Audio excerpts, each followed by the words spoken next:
אוקיי, אמא, נתחיל? מה את רוצה לדעת? אני רוצה שכולם ידעו שאת אוהבת אותי. She's one of the most prolific and profound women architects in the world today. עדה, אין כמו עדה, הסלט של אור. I think it's beautiful what she does. התפקיד של האדריכלות בעצם זה למצוא את השותפות שבין הדברים, כי בלי מכנה משותף אין לנו שפה. זה גם נכון לחיים, לא? כן, גם נכון בחיים.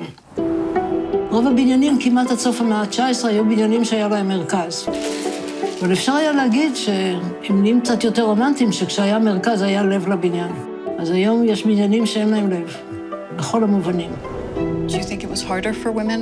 I thought that it's a profession only for men like my brother and my father.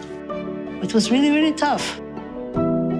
Working on the Supreme Court changed my life. It's crazy. Everyone thinks you should enter into some bombastic lobby, but you have this grand staircase, and then Jerusalem is right in front of you. אני מתרגש. One of the conditions of the Supreme Court contract was that she would only spend a few weeks a year outside of Israel. But she had 3 kids in the States.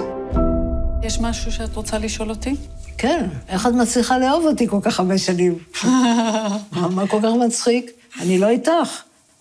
We're not used to think about time. We think that time only happens to others.